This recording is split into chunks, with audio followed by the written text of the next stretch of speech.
안녕하세요. 저는 올해 68살. 매년 김장을 해온 평범한 주부입니다. 제가 기억하는 겨울의 시작은 언제나 배추 절이는 냄새로 찾아왔습니다. 새벽 공기 속에 소금 냄새가 스며들고 부엌 바닥에는 물기가 반짝였죠. 손끝이 얼어붙어도 그 시린 손으로 배추를 뒤집던 그 느낌이 아직도 제 안에는 남아 있습니다. 그게 제겐 겨울 준비이자 가족을 지키는 하나의 의식 같은 거였어요. 김장날만 되면 아들, 딸, 손주들이 모이고 수다를 떨며 김치 속을 버무리던 그 시절이 저한텐 무척 소중했습니다. 그래서 올해도 당연히 해야 한다고 생각했죠. 그런데 올해 김장 전에 며느리가 그러더군요. 어머니, 이제 김치도 다 사 먹는 세상이에요. 올해는 그냥 쉬세요. 그 말을 듣는 순간 가슴 안쪽이 쿡 하고 내려앉는 기분이었습니다. 걱정해주는 말일 수도 있는데 이상하게 마음이 차갑게 식더군요. 그 한마디가 그렇게 날카로울 줄 몰랐어요. 남편이 분위기를 풀어보려며 웃으며 말했죠. 그래, 반만 하자고. 요즘은 다들 간단히 하잖아. 저는 대꾸했습니다. 김치는 남아도 괜찮아요. 김치는 나눠 먹는 거잖아요. 그 말에 며느리가 피식 웃으며 답하더군요. 요즘은 다들 자기 먹을 만큼만 해요. 나눠줄 시간도, 나눠줄 여유도 없어요. 그 순간 제 손이 멈췄습니다. 말을 잇고 싶었지만 목이 메어서 아무 말도 못했어요. 그럼 이제 나눠 먹을 사람도 없다는 말인가? 그 말이 입술까지 올라왔지만 괜히 눈물이 터질 것 같아서 삼켜버렸습니다. 김장은 제겐 단순히 음식을 담그는 일이 아니었거든요. 누군가를 생각하며 손으로 마음을 버무리는 시간이었습니다. 시어머니 밑에서 김장을 배우던 젊은 시절엔 손이 얼어붙어도 참고 손끝이 갈라져도 다시 절이고 또 절였어요. 그땐 그게 가족을 위한 일이라 믿었거든요. 아무도 고맙단 말 안 해도 괜찮았습니다. 그냥 모두가 김치를 맛있게 먹어주는 것만으로 충분했죠. 하지만 세월이 흐르고 그 손맛을 알아주는 사람보다 그냥 사 먹자는 말이 더 흔해졌습니다. 그 말이 뭐 그리 큰일인가 싶으면서도 이상하게 그날은 유난히 마음이 서러웠습니다. 그날 밤 김장 재료를 정리하다가 문득 생각했습니다. 내 손맛이 필요 없는 시대가 된 걸까? 내가 지켜온 가족의 맛도 이제는 조금씩 식어가고 있는 걸까? 그리고 그 순간 제 손에 남은 고춧가루가 눈에 밟혔습니다. 그 빨간 빛이 꼭 제 마음 같더군요. 지우려 해도 잘 지워지지 않는 그 색처럼 제 마음에도 서운함이 오래 남았습니다. 다음 날 아침 주방 한쪽에 배추 몇 포기가 그대로 남아 있더군요. 버리기 아까워서 작은 통에 김치를 담아 두었습니다. 그러다 딸에게 전화가 왔어요. 엄마, 김장김치 조금만 놔줘. 아무리 사 먹어도 엄마 김치 맛이 안 나. 그 말을 듣는 순간 마음이 살짝 풀리더군요. 아직은 내 김치를 찾는 사람이 있다는 게 그렇게 고마울 수가 없었습니다. 며느리에게도 미안한 마음이 들었습니다. 요즘 사람들은 다 바쁘지. 나도 너무 내 방식만 고집했나? 그 생각이 들자 그동안의 서운함이 조금은 녹아내렸습니다. 그날 저녁 며느리에게 전화를 걸었어요. 그래, 올해는 그냥 반만 하자. 그 대신 내가 좋아하는 맛으로 조금 만들어봐. 내가 옆에서 도와줄게. 잠시 침묵이 흐른 뒤 며느리가 조심스럽게 말했습니다. 고맙습니다, 어머니. 사실 어머니 김치 저도 참 좋아해요. 그 말에 눈가가 살짝 젖었습니다. 김치 냄새가 아닌 마음의 온기가 번지더군요. 김장은 손맛이라 하지만 사람을 잇는 건 결국 마음맛이었습니다. 어쩌면 세대가 달라서 방식은 다를지 몰라도 서로를 생각하는 마음만은 같은 거겠지요. 이제는 예전처럼 큰 김장을 하진 않지만 작은 통에 담긴 김치 한 포기마다 저는 여전히 그 마음을 버무립니다. 올해 김장날엔 배추 냄새 대신 편의점 김치 봉투 냄새가 집안에 퍼졌지만 그래도 괜찮았습니다. 왜냐면 김치는 식었어도 사람의 마음은 다시 따뜻해질 수 있으니까요. 김장은 결국 가족의 기억을 버무리는 일이었습니다. 배추 위에 얹은 양념처럼 세월이 묻고 마음이 섞이고 사랑이 스며드는 시간. 이제는 예전보다 느리게 절이고 조금 덜 버무리지만 그 안에는 여전히 가족의 온기가 남아 있습니다. 올해 김장날 저는 다시 깨달았습니다. 김치는 손맛이 아니라 마음맛이었다는 거요. 그리고 마음맛은 아무리 세월이 흘러도 절대 식지 않더군요. 저는 가끔 생각합니다. 왜 그렇게 김장을 힘들게 하면서도 그 일을 놓지 못했을까 하고요. 돌아보면 그건 그 속에 제 청춘이 함께 버무려져 있었기 때문인 것 같습니다. 제가 22살에 시집 왔을 때 그 집의 겨울은 항상 김장으로 시작됐습니다. 시어머니는 새벽 5시면 부엌불을 지피셨지요. 저는 그 불 앞에 앉아 배추를 나르고 마늘을 까고 고춧가루를 섞었습니다. 손끝은 얼어붙고 김치 쏘는 손가락 틈새로 스며들었습니다. 며느리는 손이 빨라야 한다. 그 말 한마디에 허리를 펴지 못한 채 하루를 보냈습니다.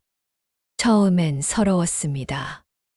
왜 나만 이 고생을 하나, 눈물로 절인 배추가 무슨 맛을 내겠나 싶었죠. 그런데 이상하게 시간이 지날수록 그 냄새가 낯설지 않았습니다. 고춧가루 냄새, 젓갈 냄새, 그리고 손바닥에 스며든 짠내까지. 그 냄새가 나면 아, 또 가족을 위해 김장을 하는구나. 스스로 그렇게 위로했습니다. 그 시절엔 살림살이가 넉넉하지 않았습니다. 재료를 조금씩 덜어 쓰고 배추를 절이다 아이가 울면 젖은 손으로 아이를 안아 달랬습니다. 그래서인지 그때 담근 김치는 양념보다 제 눈물로 더 절여졌던 것 같습니다. 시어머니는 자주 그러셨습니다. 김치는 사람이 먹는 거다. 정성 없이 하면 복이 달아난다. 그땐 그 말이 무서웠습니다. 하지만 지금은 그 뜻을 압니다. 정성이란 건 손의 움직임이 아니라 그 손을 움직이게 하는 마음이더군요. 그때의 고생이 제 손맛이 되었고 그 손맛이 제 인생의 흔적이 됐습니다. 김장은 저에게 의무가 아니라 삶의 한 부분이었습니다. 겨울이 오기 전에 배추를 절이고 양념을 준비하는 일은 가족을 지키는 제 방식의 기도 같았습니다. 요즘 젊은 사람들은 김치를 사 먹는다고 해도 저는 그 마음을 이해합니다. 그들의 시간은 빠르고 삶은 늘 바쁘니까요. 그래서 저는 이제 이렇게 생각합니다. 나는 그 시대의 김치를 담갔고 이 아이들은 이 시대의 김치를 사 먹을 뿐이구나. 방식이 다를 뿐 결국 다들 가족을 위해 애쓰고 있는 건 같지요. 그걸 깨닫고 나니 마음이 조금은 편해졌습니다. 그래도 김장철이 되면 저는 여전히 그 냄새가 그립습니다. 배추 절이는 냄새, 손끝의 소금기, 불 앞에서 녹던 김칫소의 온기. 그건 제 청춘의 냄새이자 살아 있었다는 증거였습니다. 며느리가 사 먹자고 말했을 때 제가 서운했던 이유도 어쩌면 그 냄새 때문이었는지도 모릅니다. 그 말이 단순히 김치가 아니라 내 세월을 대신하겠다는 것처럼 들렸거든요. 그날 밤 오래된 김치 항아리를 열어봤습니다. 바닥엔 묵은 김치가 남아 있더군요. 그 안엔 시어머니의 손길과 젊은 날의 제 숨결이 남아 있었습니다. 한 입 빼어 물었습니다. 짜고 매웠습니다. 그런데 그 짠맛 속에 묘한 따뜻함이 느껴졌습니다. 눈물이 났습니다. 그 맛이 제 인생 같았습니다. 눈물과 땀이 뒤섞여도 결국 사람을 살리는 맛이 되었으니까요. 요즘 사람들은 묻습니다. 그 힘든 김장을 왜 아직도 하세요? 그럴 때마다 저는 조용히 대답합니다. 그 힘듦 속에 내 세월이 있었어요. 손바닥을 보면 아직도 그 시절의 자국이 남아 있습니다. 고춧가루 물이 들었던 자리, 주름 사이에 스며든 세월의 빛. 그건 제 인생의 흔적이고 어쩌면 제 마음의 문이 같습니다. 이제는 예전처럼 큰 김장을 하진 않습니다. 배추 한 포기만 절여도 충분합니다. 그 한 포기에도 제 손맛이 있고 그 손맛엔 여전히 마음이 담겨 있습니다. 예전엔 두 팔 걷고 배추를 절였지만 이젠 기억을 천천히 절이고 있습니다. 그때의 저를 서툴지만 뜨거웠던 그 마음을요. 김치는 제 눈물로 절였고 그 눈물은 결국 제 손맛이 되었습니다. 그래서 지금도 믿습니다.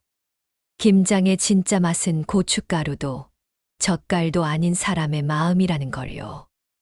며느리가 올해 김장은 사 먹자 했던 그날 이후 며칠 동안 저는 아무 말도 하지 못했습니다. 괜히 말 꺼냈다가 또 마음이 상할까봐 그냥 배추만 바라봤지요. 그런데 신기하게도 배추를 보면 자꾸 며느리 얼굴이 떠올랐습니다. 젊었을 때의 제 모습과 겹쳐 보였거든요. 일하고 아이 키우고 숨 돌릴 틈도 없이 살아가는 여자의 얼굴이었습니다.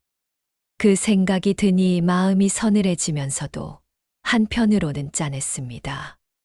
며느리는 맞벌이를 합니다. 아침마다 도시락을 싸고 출근길엔 커피 한 잔 들고 뛰어나가죠.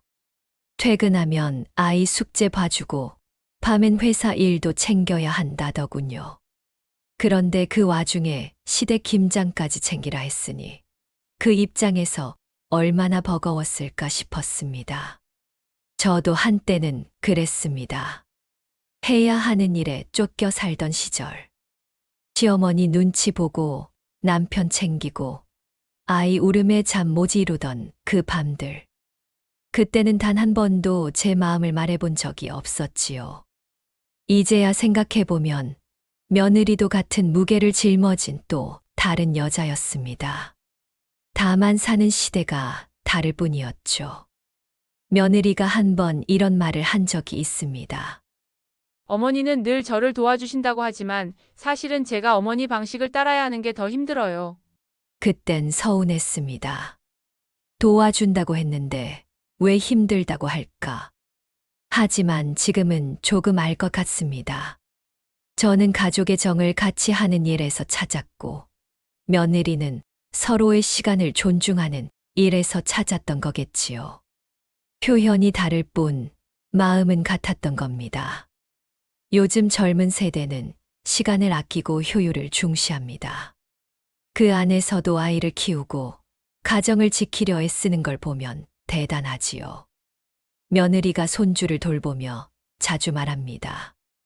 어머니, 요즘 엄마들은 시간이랑 싸워요. 그 말을 듣고 저는 웃었지만 속으론 마음이 저릿했습니다. 저도 그랬거든요. 그때는 몰랐습니다. 그 싸움이 결국 가족을 위한 버팀목이 될 줄을요. 이젠 이해합니다. 며느리도 나름의 방식으로 마음을 버무리고 있었다는 걸요. 김치 대신 시간을 나누는 방식으로 말입니다. 그래서 그날 이후로 제가 먼저 전화를 걸었습니다. 얘야, 올해 김치는 사 먹자. 그 대신 내가 좋아하는 반찬 하나 만들어줘. 잠시 정적이 흐르고 며느리가 웃더군요. 어머니, 그럼 제가 어머니 좋아하는 잡채 할게요. 그 말에 마음이 따뜻해졌습니다. 잡채 냄새가 코끝을 스쳤습니다. 당면이 익으며 나는 그 달큰한 냄새가 왠지 눈물 나게 고마웠습니다. 그날 이후 저는 김장을 의무에서 선택으로 바꿨습니다. 누구의 손맛이냐보다 누구의 마음이 담겼느냐가 더 중요하다는 걸 알게 됐으니까요. 세대도 시간도 방식도 다르지만 결국 마음은 같은 곳을 향하고 있었습니다. 며느리가 내게 했던 그 한마디, 사 먹자라는 말 속에 가장 조용한 온기가 숨어 있었더군요. 그녀의 마음은 배추를 버무리는 손이 아니라 퇴근 후에도 아이 옆에 서 있는 발이었습니다. 그걸 알게 되니 며느리가 더 고맙게 느껴졌습니다. 이제는 며느리를 볼 때마다 내가 옛날에 저랬지. 하고 웃습니다. 그리고 속으로 이렇게 말합니다. 얘야, 내 방식으로 해도 괜찮아. 모양이 달라도 마음은 같으니까. 그해 겨울 김장날은 유난히 추웠습니다. 찬 바람이 부엌 창문 틈으로 스며들고 배추를 씻은 물이 손끝에 닿을 때마다 시렸습니다. 그래도 저는 예년처럼 김장을 준비했습니다. 배추를 절이고 양념을 버무리고 마늘을 다졌지요. 며느리에게 전화를 걸었습니다. 올해는 사 먹자고 했지만 그래도 조금만 해보자. 그 애는 망설이다가 결국 조금만이라면 오겠다고 했습니다. 아침이 되자 가족이 하나둘 부엌으로 모였습니다. 남편은 배추를 씻고 딸은 파를 다듬고 며느리는 양념 그릇 옆에 앉았습니다. 손주들은 장난치며 웃었지요. 그 모습에 마음이 따뜻해졌습니다. 그래, 이게 가족이지. 그때 며느리가 조심스레 말했습니다. 어머니, 이거 절인 배추가 너무 짜요. 그 한마디에 제 손이 멈췄습니다. 짜다고? 내가 40년을 이렇게 해왔는데 짜다고? 목 안쪽이 뜨거워졌습니다. 며느리는 당황해서 말했습니다. 아니요, 그런 뜻이 아니라요. 요즘은 좀 싱겁게 먹어서요. 그 말이 이상하게 들렸습니다. 요즘은 싱겁게 먹는다.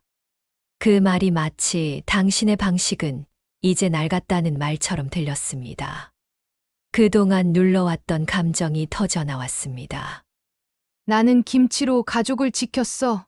남편 힘들 때도, 애들 키울 때도 이 김치 한 포기면 버틸 수 있었어. 근데 너흰 김치도 귀찮다 하네. 내 목소리가 떨렸습니다. 양념이 묻은 손이 허공에 멈췄습니다. 눈가가 뜨겁게 번졌습니다. 며느리도 울먹이며 말했습니다. 저도 가족이에요, 어머니. 근데 왜 제 방식은 틀린가요? 저도 나름대로 최선을 다하고 있어요. 순간 배추 한 포기가 미끄러져 떨어졌습니다. 붉은 양념이 바닥으로 천천히 번져갔습니다. 손주가 놀라 울음을 터뜨렸고 남편이 급히 아이를 안아들었습니다. 부엌 안은 조용했습니다. 숨소리조차 들리지 않았습니다. 그때 깨달았습니다. 이 싸움은 김치 때문이 아니라 우리 마음 속 깊은 서운함이 터진 거였다는 걸요. 며느리가 조용히 수건을 들고 바닥에 양념을 닦기 시작했습니다. 죄송해요, 어머니. 제가 말투가 그랬죠. 그 손끝이 미세하게 떨렸습니다. 그 손이 젊은 날의 제 손과 똑같아 보였습니다. 그 순간 알았습니다. 그 애도 나처럼 살고 있었구나. 사랑하느라, 버티느라, 누군가를 위해 애쓰고 있었구나. 저는 조용히 그 옆에 앉았습니다. 그리고 말했습니다. 얘야, 괜찮아. 김치는 짜도 돼. 그 대신 마음은 짜지 않게 살자. 그 말이 나오자 며느리가 울음을 터뜨렸습니다. 저도 따라 울었습니다. 손끝이 서로 닿았고 그 짧은 순간이 오래된 오해를 녹여냈습니다. 한참 뒤 우리는 아무 말 없이 김치를 버무렸습니다. 그날 김치는 평소보다 훨씬 싱거웠습니다. 그런데 이상하게도 그 싱거운 김치가 마음을 더 깊게 적셨습니다. 손끝의 온기, 서로를 향한 미안함, 그게 양념보다 진하게 스며들었으니까요. 그날 이후 저는 김장을 생각할 때마다 그 배추 한 포기를 떠올립니다. 바닥에 떨어진 붉은 양념, 그 위에 겹쳐진 눈물의 자국. 그건 실패가 아니라 우리 가족이 진짜로 서로를 이해하게 된 순간이었습니다. 김장은 배추를 버무리는 일이 아니라 사람의 마음을 버무리는 일이었습니다. 때로는 그 마음이 상처나고 양념이 튀기도 하지만 결국 그 모든 게 가족의 맛을 깊게 만드는 과정이었습니다. 그리고 저는 믿습니다.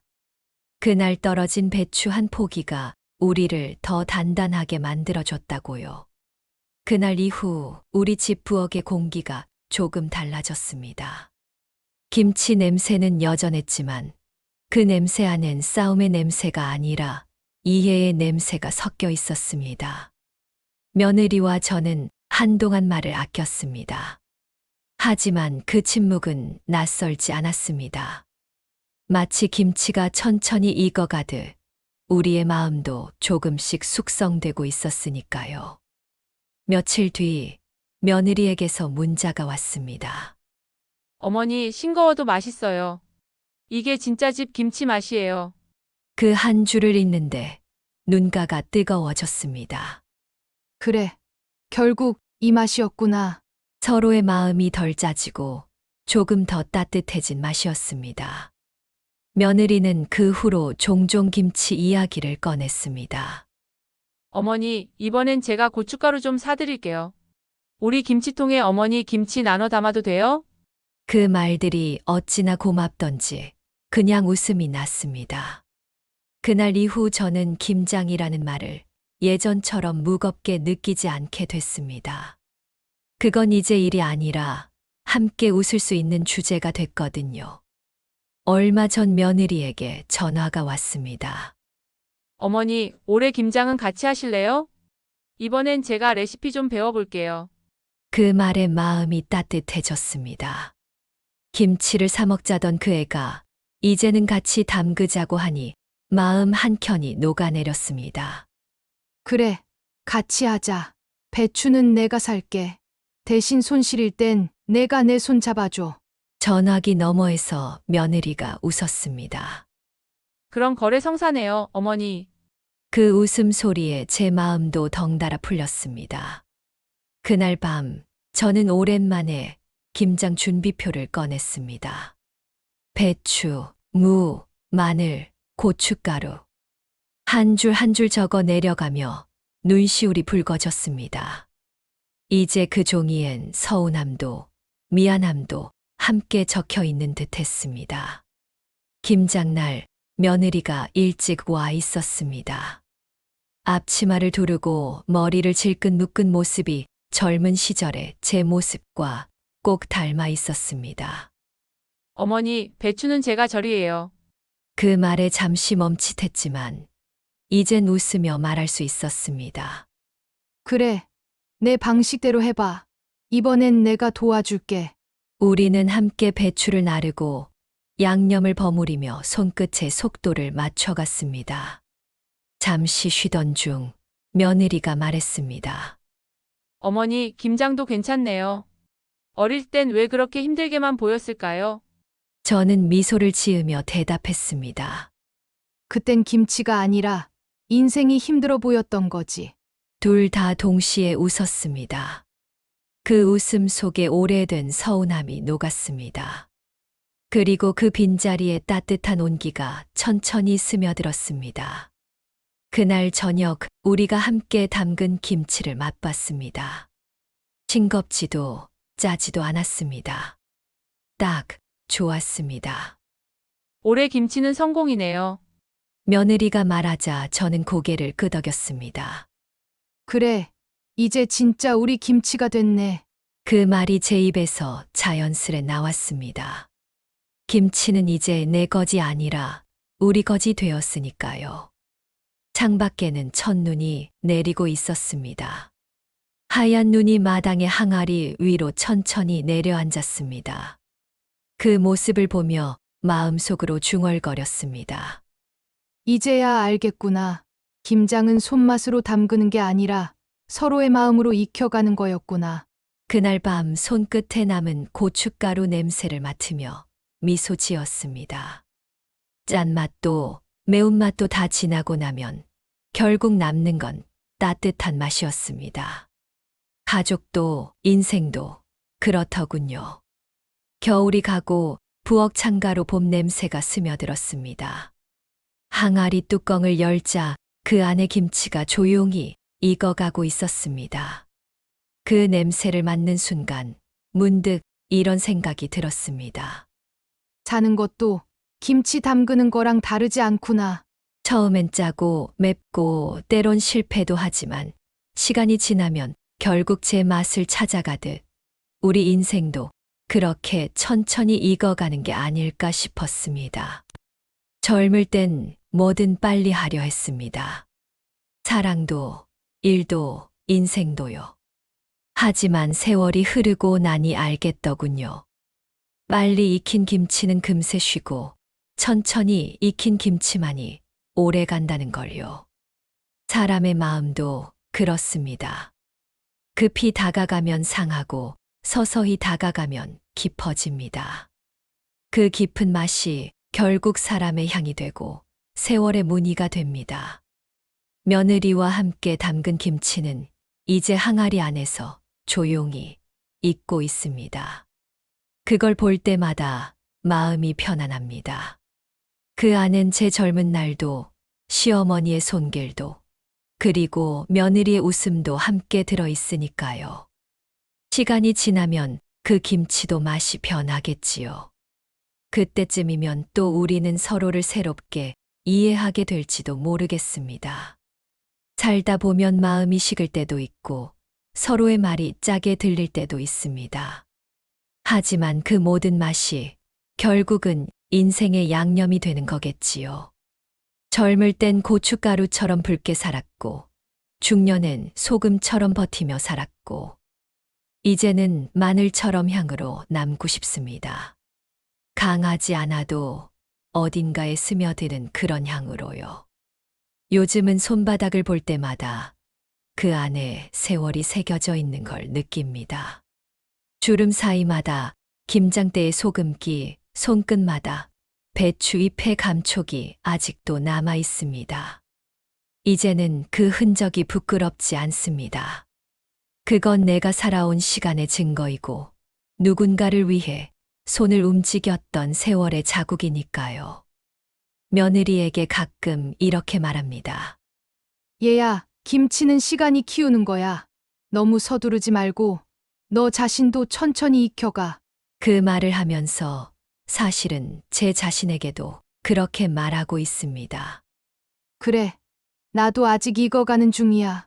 김치가 익을수록 깊은 맛이 나듯 우리 인생도 시간이 더해질수록 조금씩 깊어지고 단단해지는 것 같습니다. 예전엔 세월이 두려웠습니다. 늙어간다는 게 무언가를 잃는 일처럼 느껴졌으니까요. 하지만 지금은 다릅니다. 이제는 세월이 고맙습니다. 그 덕분에 나는 조금은 부드러워졌고, 조금은 따뜻해졌고, 이제는 사랑을 아끼지 않게 됐습니다. 봄 햇살이 항아리 뚜껑 위로 내려앉았습니다. 그 빛이 참 따뜻했습니다. 저는 항아리를 살짝 쓰다듬으며 속삭였습니다. 그래, 우리도 이렇게 천천히 익어가자. 사는 건 결국 김장 같아서 한 번에 완성되는 게 아니더군요. 서로의 손길이 닿고 시간이 덮이고 마음이 천천히 녹을 때 비로소 제 맛이 납니다. 그게 아마 인생의 김장 아닐까요?